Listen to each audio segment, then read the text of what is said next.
I know I remember in my early to mid 20s, I spent a lot of time alone. I spent the majority of my time single. And I would always ask myself, how do I love myself? How do I learn to love myself? How do I stop being the way that I am now and the way that I look at myself now? And how do I learn to love myself? And I remember I would obsess about it. I would read any and every self-help book you could think of. I journaled. I spent so much time alone, and it seems like nothing ever clicked. But I can remember so early in my adult life trying to figure out, man, how do I love myself? How do I stop being this way? How do I stop viewing myself this way and allowing people to treat me this way and let these things happen to me over and over and over? And I just could never get a grasp on it. I never had the tools that I needed in order to understand, because I was still so young and I was still so conditioned and I was still so used to what I grew up seeing or what I considered normal, or what beliefs were instilled in me, or what beliefs I instilled in myself according to the way that I view myself. So I could just never get it. And I look at that today because I remember as early as about 23 buying the Four Agreements, buying books, watching speeches like people like Les Brown, and just trying to figure out, how do these people have the answers to something that I seem to struggle with? But I didn't know that I still had to experience some more parts of life. I still had to go through some pains. I still had to deal with some betrayals. I still had to deal with some obstacles in order for me to understand what it means to love myself. And so now when I fast forward here at 32 years old, now I understand it more and I have the tools. But what the books never really explained to me, and what these speeches and all these folks that had the answers never explained, was that it's not a 1-year thing. It's not a 2-year thing. It's not a 5-year thing. You continuously have to keep going through it. You continuously have to keep learning, unlearning, packing, unpacking, going through things, healing from them, dealing with them. And you're almost like discovering that life isn't so black and white, and you're not a project that you can fix overnight. This is years of conditioning. This is decades of conditioning. This is decades of people telling you, this is what life is like. This is what you should be. This is how you should be. Don't behave that way. Don't look that way. That's not how we do it here. So you're literally reprogramming your brain. And the hardest part for me to understand was that I'm okay as I am. As a human, I have value. It don't matter what my job is. It don't matter what I look like. It don't matter how much money I make. It don't matter whatever. I have value just being here, just existing, just living, just being in the present, just being, literally just being. We have value. We are enough. We are everything that we're supposed to be, plus some. And no one can dictate or tell you you're not good enough because you're not this. You're not good enough because you're not that. No one can put you in a box and tell you who you are supposed to be. And I think that's the hardest lesson that I had to learn, among many others. Like, if I were to speak about everything that I've had to learn and unlearn, and like, we would literally be here for days. But my whole point is, as the way that I looked at it at 23 and the way that I look at it now at 32, I look at it two totally different ways. And one thing that I'm learning when it comes to self-love, or when it comes to love or unconditional love in any form, is that it starts with you. And I remember reading these in the books, reading this in the Four Agreements, reading this in Brene Brown's book and in Iyanla's In the Meantime book. I remember reading these things and being like, no, somebody can love me through it. Somebody's going to see how quote unquote great I am, and they're going to love me no matter what. And I thought that I could be so arrogant and so confident that I could skip that step. No, it's not a step that you can skip. It's just not. And through this, I have been spending the majority of my life alone. Like, I have a great family. I have great friends, not many, but a great quality of friends that I have around me. But relationship-wise, I've spent it alone.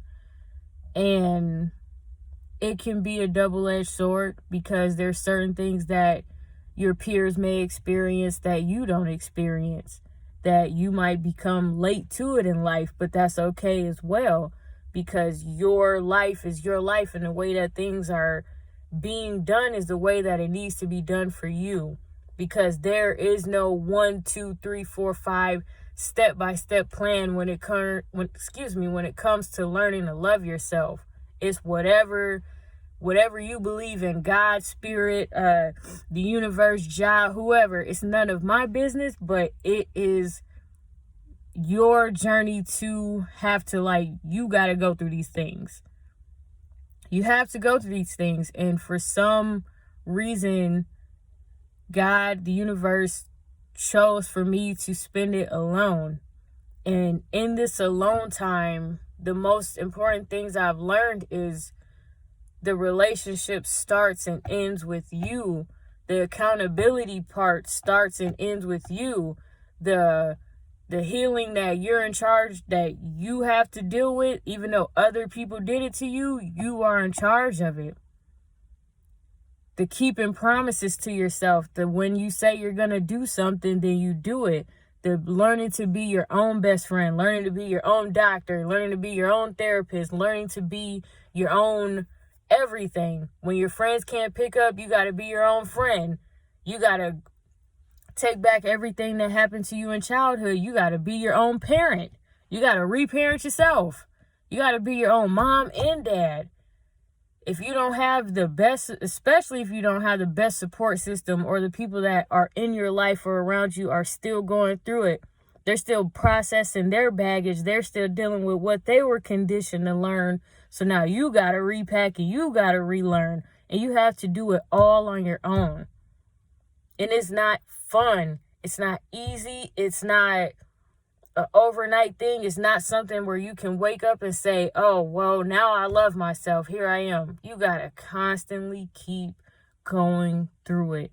And it's tiring one day. It's rewarding one day. It's frustrating one day.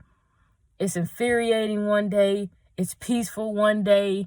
It's a multitude. It's so many different things wrapped up into one. But in my journey, what I've learned so far is being alone is an absolute necessity. And through this alone time, you figure out who you are. Through your challenges, you come up with plans and you say, okay, I think I'm this person, and I think I want to work toward being this type of person. So how do I do this? How do I follow through? How do I be consistent? How do I show discipline? And how do I love myself enough to follow through even when I don't see the results? This is literally what I'm going through now as a person. Like, when I was younger, I would always say, oh, well, I want to be this kind of person, so I'm going to get a degree in this. I want to be this type of person, so I'm going to do these things. I want to be a calm person, so I'm going to meditate. And I would do it, and it would be exciting, and I'd be like, oh, okay, well, I'm changing my life, and this, and that. And then a month later, I'm right back to normal. I'm right back to my new norm of stress eating, of using social media to pass the time because I don't want to deal with myself, or, being around people that I know mean me no well, or talking and being around men that I know want nothing from me. And I kept going. I kept straddling the fence throughout my entire 20s. Kept straddling the fence. Kept saying, I'm not good enough. I can't do it. So you literally have to fight your mind every day. We get on the internet, or we walk around in life thinking that our biggest enemies or our biggest competition are other people, when it's really ourselves, when it's really our mind, when it's really I guess you can say the lower you, or the old you, versus who you're trying to be, the new you, the higher self, however you choose to look at it, spiritually or non-spiritually. It's none of my business. But it's literally you versus you. And what I'm learning in my journey is, man, make a promise to yourself. Say that you're going to do it and follow through. Discipline and consistency is the biggest way that you can pay yourself back. And you can say, you know what? I followed through even when it didn't feel good. I followed through even when I couldn't see it. I followed through even when nobody believed in me, when no one stood by me, when everybody said, no, you've been this person your whole life, so this is just who you're going to be. It's you versus you. You are all you have. You are the problem. You are the solution. You are the teacher. You are the student.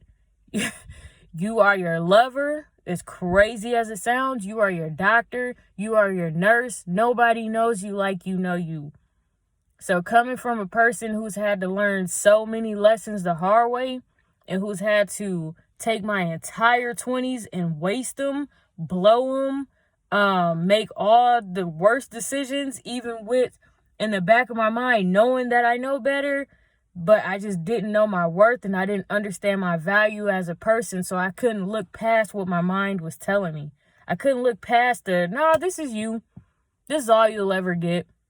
This is all you're worth. This is how you grew up. Your dad did this. Your mom did this. Your family did this.